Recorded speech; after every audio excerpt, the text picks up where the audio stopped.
So, Shani, we were chatting before we'll hit live on the audio and video, and you were looking at a old video, and you said it looked like somebody had dug me up from a grave. That's how I looked in the video. So you're making me sound out to be a very bad person.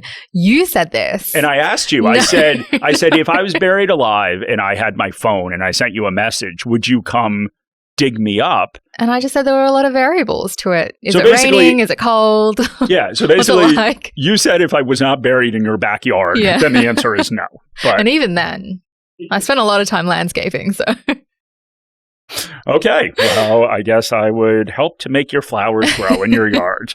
But we're going to do a topic today off what I thought was a great article. See, this is me complimenting you, off a great article that you wrote. So talk people through what we're covering today. Yeah, so we want to talk a little bit about how the formula to create wealth has changed, and that is an issue for investors who are relying on yesterday's assumptions to make financial and life decisions. Yeah, and I think one of the reasons I think it's such a great article is because, you pointed out in it that these financial decisions that led to growing wealth or led to wealth in the past are becoming increasingly difficult to apply in today's environment.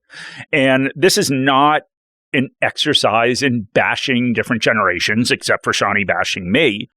That's a person. Exactly, a person, not a generation. This is not saying that one generation had it harder than another.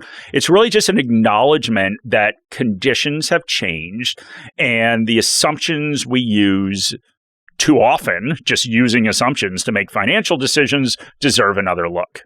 And millennials entered adulthood during a period of major financial change. Some of us started careers during the GFC and faced slower wage growth.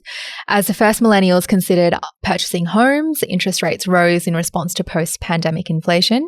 And this really led to the assumptions that property is the only reliable path to build wealth. And Alan Kohler went on the Equity Mates podcast recently, and he declared that property is now a bad investment. I will say something I said years ago, but I'm not Alan Kohler.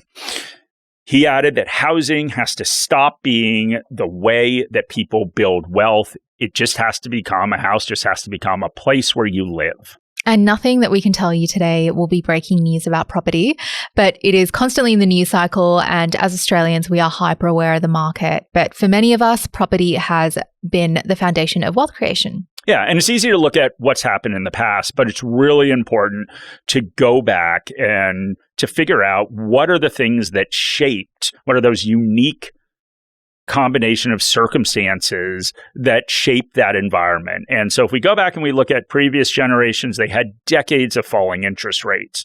There was strong population growth, rising household incomes, and this led to a period where property values grew faster than what many people expected.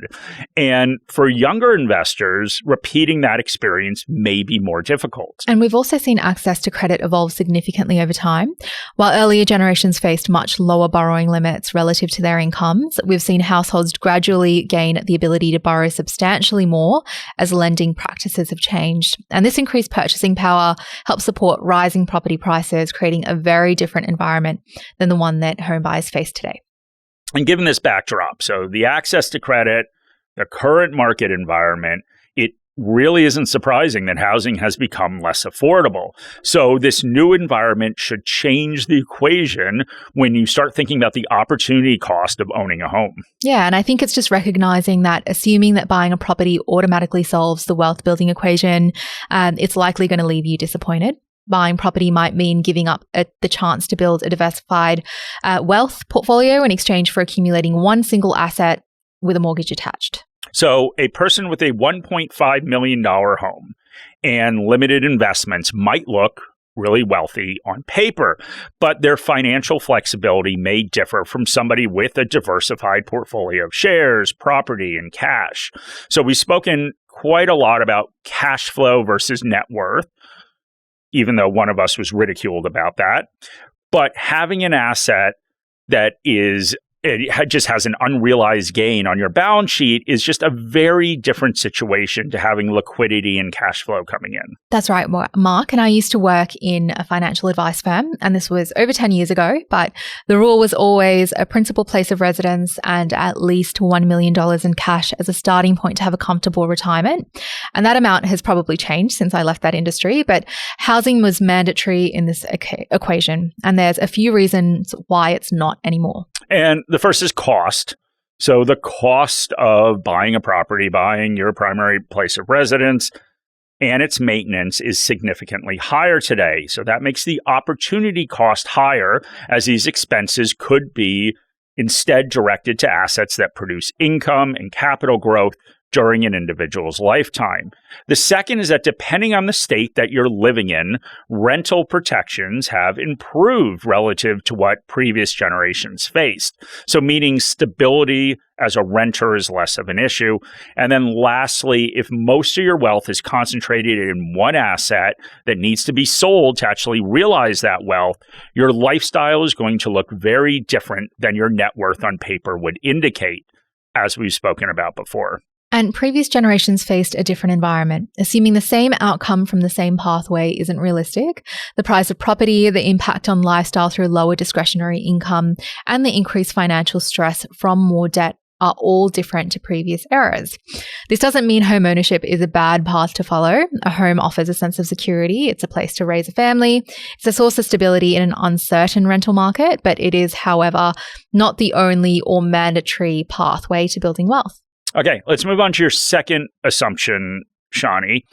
And you need to wait, and that assumption is you need to wait until you're wealthy before you start investing. So one of the biggest shifts that's occurred in investing over the past decade is how accessible it has become for retail investors.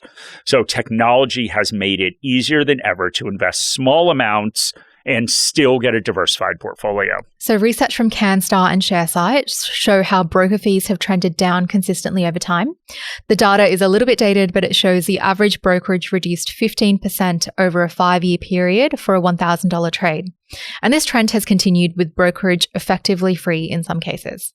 And, you know, there's this mental barrier that some people have that investing is only for the wealthy. And this was my mentality before I entered the industry. A lot of the people that I speak to that haven't jumped into investing yet really view it that is something that's out of their reach or not for people in their situation. And it's an endeavor to undertake once you are financially established. And that's such an arbitrary way to measure your readiness because it might be something that you just never reach. And that can be a really costly assumption. Yeah. And so, you know, it's really important just to realize that investing has never been cheaper.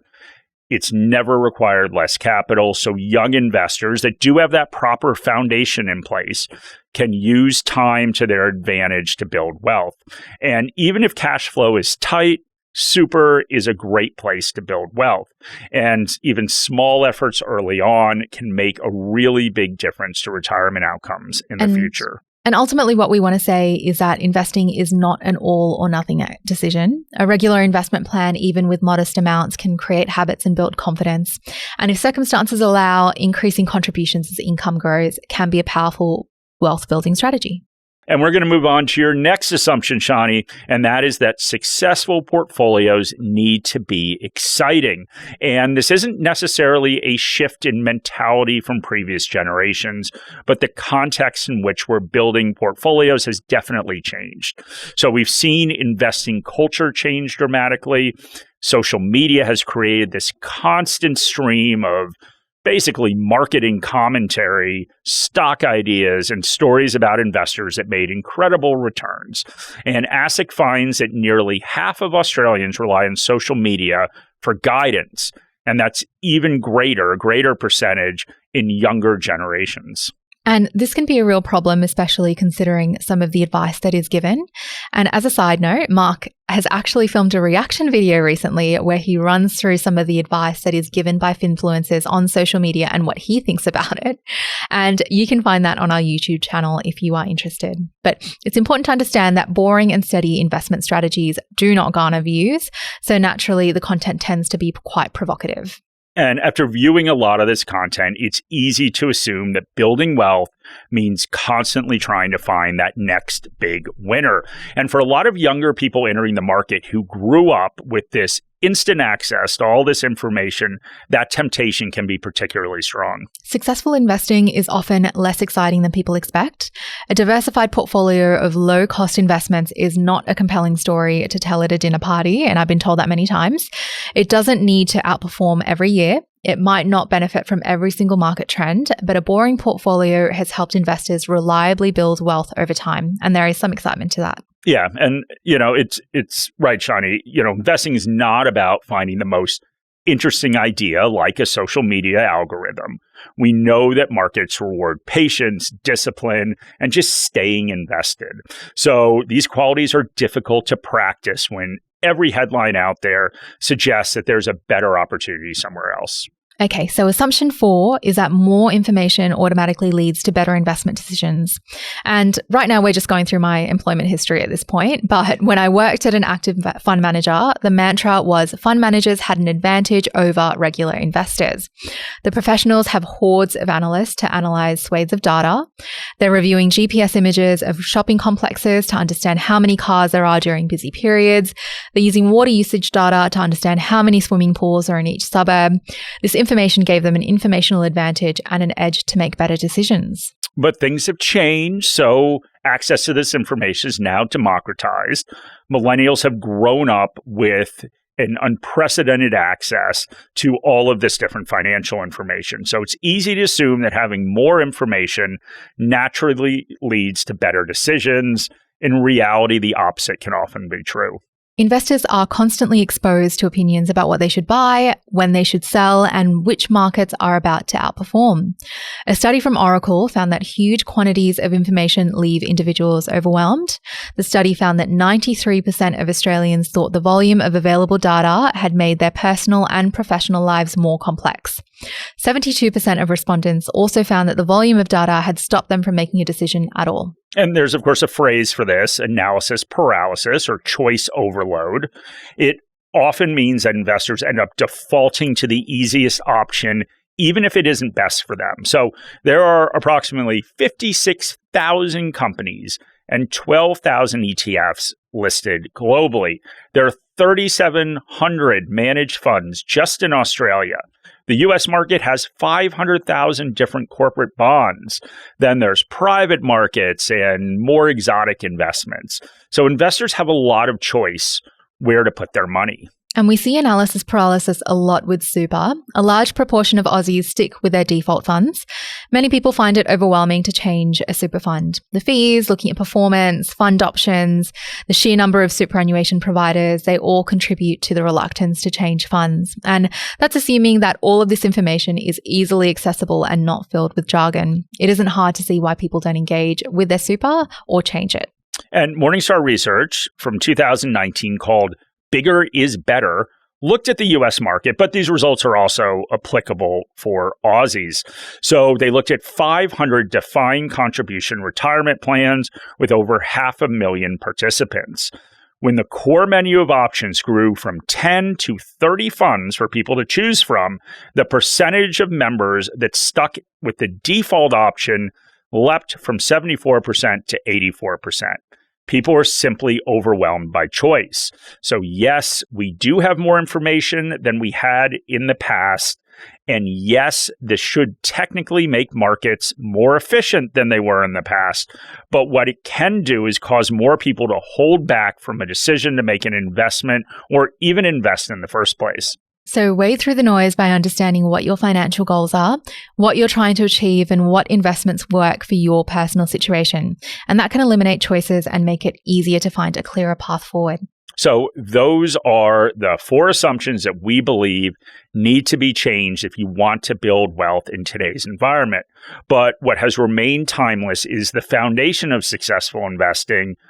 None of those steps have changed. So create a surplus, invest regularly, keep costs low, and avoid emotional decisions, and then just use time and compounding to your advantage. So thank you very much for listening. We do appreciate it. Check out Shani's article. It is great. There is a link in the show notes. And anyone who has read our book, we'd appreciate a comment or rating. Thank you very much.